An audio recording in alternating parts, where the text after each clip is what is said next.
السلام علیکم۔ آج ہم بات کریں گے کہ آپ کے بچوں کو حفاظتی ٹیکے لگوانا کیوں ضروری ہے، حفاظتی ٹیکوں کا شیڈیول کیا ہے اور آپ کو ان کے بارے میں کیا معلومات حاصل ہونی چاہیے۔ پیدائش کے فوراً بعد آپ کے بچوں کو حفاظتی ٹیکوں کا ایک شیڈیول دیا جاتا ہے جو تمام سرکاری ہاسپٹلز میں فری آف کاسٹ لگتے ہیں۔ یہ ٹیکے لگوانا بچوں کو کیوں ضروری ہے؟ یہ اس لیے ضروری ہے کہ یہ آپ کے بچوں کو 12 خطرناک بیماریوں سے بچائیں گے۔ آپ نے اپنے بچے کو اس کی پیدائش کے فوراً بعد یہ کورس مکمل کروانا ہے۔ آپ اسے کسی بھی حفاظتی ٹیکوں کے سینٹر پر لے کر جائیں گے، آپ کو یہ ایک کارڈ ملے گا۔ یہ کارڈ گورنمنٹ کی طرف سے ہے، اس میں تمام تفصیلات ہیں، بچے کا نام، اس کے والد کا نام اور تمام تفصیلات اس میں درج ہیں۔ اس کے بعد آپ کو یہ ایک شیڈیول دیا جائے گا جس میں کون سی ویکسینیشن اس کو کب لگنی ہے وہ بتائی جائے گی، کب لگے گی، اگلی ڈوز کب لگے گی اور کس نے وہ ویکسینیشن دی ہے وہ اپنے ادھر سائن وتھ اسٹیمپ کرے گا۔ آپ کو ساتھ ڈیٹ بھی دی جائے گی کون کون سی لگی ہے اور اگلی ڈیٹ بھی آپ کو بتا دی جائے گی۔ جب آپ کے بچے کا یہ پورا شیڈیول ہو جائے گا تو ویکسینیشن مکمل ہونے کا یہ سرٹیفکیٹ آپ کا سائن اینڈ اسٹیمپ ہو جائے گا۔ یہ certificate school, college, higher education ہر جگہ یوز ہوتا ہے اور آپ کو اس کی ضرورت پڑ سکتی ہے۔ اب یہ ویکسینیشن شیڈیول ہے کیا، میں آپ کو بتاتی ہوں۔ اس کے فوراً بعد پولیو کے قطرے پلائے جاتے ہیں، ہیپاٹائٹس بی کا ٹیکہ لگتا ہے اور BCG ویکسینیشن لگتی ہے۔ 6 ہفتے کی عمر میں OPV1 روٹا وائرس پلایا جاتا ہے، پینٹا اور نیوموکوکل ویکسین لگائی جاتی ہے۔ 10 ہفتے کی عمر میں آپ کے بچے کو دوبارہ OPV کے قطرے اور روٹا کے قطرے پلائے جائیں گے۔ نیوموکوکل کی ویکسین اور پینٹا کی ویکسین آپ کے بچے کو لگائی جائے گی۔ 14 ہفتے کی عمر میں دوبارہ آپ کے بچے کو پولیو کے قطرے پلائے جائیں گے، IPV، پینٹا اور نیوموکوکل ویکسین لگائی جائے گی۔ 9 ماہ کی عمر میں آپ کے بچے کو ٹائیفائڈ کی ویکسینیشن لگے گی، آپ کے بچے کو IPV لگے گا اور MR1 لگے گا۔ 15 ماہ کی عمر میں آپ کے بچے کو MR2 لگے گا۔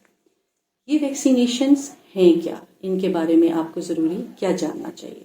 BCG کا ٹیکہ بچے کو TB سے بچاتا ہے۔ آپ جانتے ہیں کہ TB کا مرض پھیپھڑوں کو نقصان پہنچاتا ہے۔ ہیپاٹائٹس بی کا ٹیکہ کالے لٹکان سے بچاتا ہے۔ پولیو کے قطرے پولیو سے بچاؤ میں مدد کرتے ہیں۔ پولیو کا مرض دماغی نسوں کو بھی نقصان پہنچاتا ہے اور اس سے جسمانی معذوری بھی ہو سکتی ہے۔ روٹا وائرس سے بچاؤ کے قطرے بچوں کو دست اور اسہال سے محفوظ رکھنے میں مدد کرتے ہیں۔ پینٹا کا ٹیکہ 5 بیماریوں سے بچاؤ میں مدد کرتا ہے جس میں انفلوئنزا بی، کالی کھانسی، خناق، تشنج اور کالا یرقان شامل ہیں۔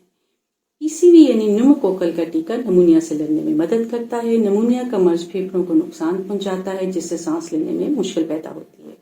IPV کا ٹیکہ بھی ہر قسم کے پولیو سے بچاؤ میں مدد کرتا ہے۔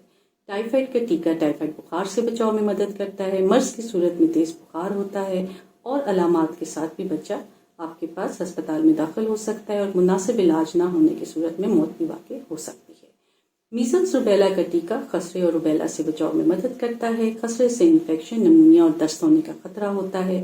حمل کے دوران روبیلا انفیکشن سے بچے کی جان کو خطرہ ہو سکتا ہے۔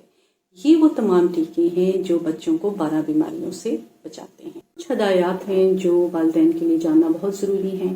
پیدائش کے بعد جتنی جلدی ممکن ہو سکے فوراً بچے کو ٹیکوں کے حفاظتی مرکز میں لائیں تاکہ حفاظتی ٹیکوں کا کورس شیڈول کے مطابق مکمل ہو سکے۔ اگر کسی وجہ سے آپ کے بچے کو ٹیکہ نہیں لگ سکا تو آپ نے مزید وقت ضائع کیے بغیر بچوں کو ٹیکوں کا کورس مکمل کروانا ہے۔ نئی تاریخ دے دی جائے گی اور اس کے مطابق آگے ٹیکوں کا بھی جو شیڈول ہے وہ ایڈجسٹ کر دیا جائے گا۔ تمام حفاظتی ٹیکے انتہائی محفوظ ہیں لیکن بہت کم موقعوں پر معمولی اثرات ہو سکتے ہیں۔ اگر ٹیکہ لگانے کے بعد معمولی بخار ہو، درد ہو تو بچے کو پیراسیٹامول شربت کی ایک خوراک دے دیں۔ نزلہ، کھانسی، دست اور معمولی بخار کی صورت میں بھی حفاظتی ٹیکے لگوائے جا سکتے ہیں۔ اگر آپ کا بچہ بڑا ہو گیا ہے اور آپ نے کسی وجہ سے اس کو کوئی بھی ابھی تک ٹیکہ نہیں لگوایا تو بھی ابھی دیر نہیں ہوئی، آپ اس کو فوراً اپنے کسی قریبی سینٹر پر لے جائیں۔ اس کی عمر کے مطابق جو حفاظتی ٹیکے ضروری ہوں گے وہ اس کو لگا دیے جائیں گے اور اس کو ایک نیا شیڈول دے دیا جائے گا جو اس کی عمر کے مطابق ہوگا۔ اپنا اور اپنے بچوں کا بہت زیادہ خیال رکھیے گا۔ شکریہ۔